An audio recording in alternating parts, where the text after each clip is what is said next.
Hi everybody, welcome back to another episode of What's Up Wednesday. I'm Sarah Martin and today I'm joined by Bob Savadan, Landfill Supervisor at Aquaterra, to learn what happens to our recycling. So Bob, thank you so much for being here with us today. Thank you for having me. So recycling is a pretty active topic lately, so let's start by learning what our recycling options are in Grande Prairie. We have three options. We have one right at curbside. Customers can put it into a blue bag, Right. co-mingled, mixed up. And we'll pick it up.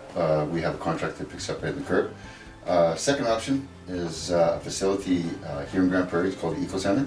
Right. It's the largest here in the city. And the third one here is at the landfill. People can come in with their regular waste and sorting it. We do have recycling facilities here at the transfer station people can use. Awesome. And so recycling looks a little bit different for each option. So let's start with the Blue Bag Recycling Program. What can you tell us about this? The blue bag is picked up for the convenience of the customers, where they don't have to sort. They just put into a blue bag, Right. and then they can put their cardboard, plastics, tin, all that.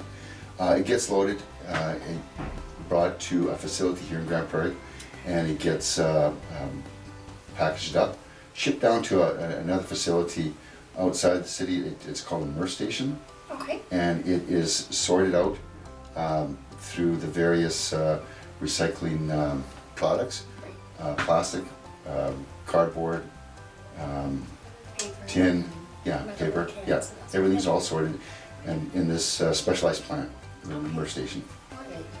And so the specialized plant, this is called a materials recovery facility, right? Yes. An MRF? Yes. So what does that mean? What is that? The MRF station or plant, it's a unique facility. Everything in the plant is either automated. At the beginning of the recycling, it's all sorted by hand.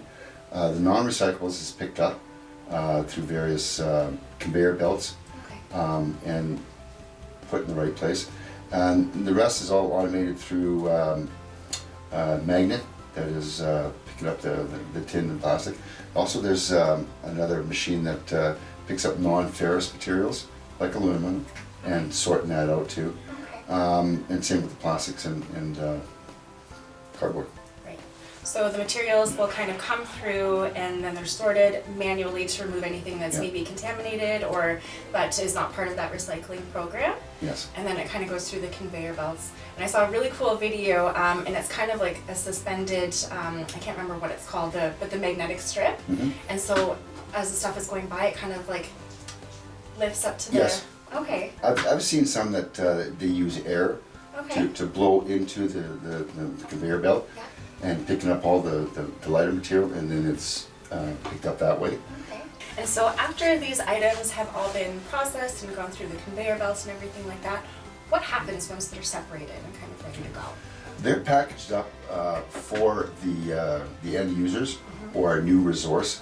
There are some plastic manufacturers here in Alberta that will take that product, or it gets shipped to other facilities for reprocess even more to break it down, the waste even more for the plastics and whatnot. At the Eco Center, items that would be separated would be the plastic, the tin, styrofoam. We do have programs that they do get shipped out, but also the Eco Center offers other recycling initiatives that are not offered anywhere in the city. Hazardous household, hazardous waste is one of them. Right. We also have electronics recycling. It's paid through your household program. Yes. Also, paints, household paints are brought there.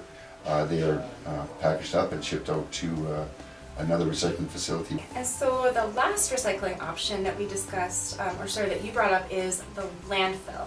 And so people might be a little bit confused, like, well, it's a landfill, how can I do my recycling there? So why don't you tell us about recycling at the landfill, what that looks like? Recycling at the landfill is been going on for 30, 40 years at this facility. We do have tires. Every time a person buys a set of tires, there's a program here in Alberta that money goes towards the recycling of those tires. One of which we create products from the tires. Okay. It all gets sorted from the breakdown of the product. Here we have an actual tire shred Yeah. That, oh, that's so cool. is chipped up, and some users use it for road building for weeping tile. Right. We use it as a weeping tile in the bottom of our cells. And as they go further through the recycling program, they separate the metal, the soft material, the fiber and all that, and then into crumb. And crumb can be used into playgrounds or driveways or whatnot. So. Okay, that is so cool. And also at the landfill, we separate and recycle drywall. Right. We do not landfill drywall. Right. We have a huge pile. We end up chipping it, and Aquaterra ships it out to various feedlots where they mix it in with the animal bedding. Okay. And then the pH levels in the animal feces is high, and this drywall product breaks down the pH level, and they're allowed to again mix it back into the earth at the end use, so we can go back out in the field. So instead of being landfilled. So Awesome.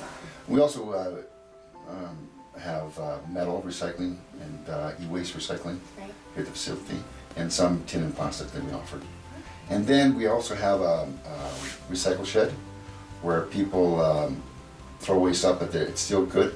We have a recycle shed that other people can come down here and grab some of that stuff that they can use, refurbish, reuse, and put it back in the community. So That is such a cool idea. people that want to pick it up, it is free, and all we require is them to us capture the weights of the product leaving Right.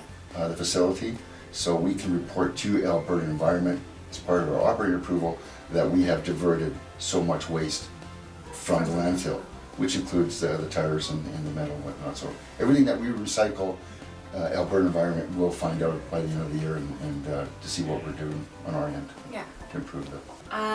What happens once all of these items reach their end-use manufacturers? What are they turned into?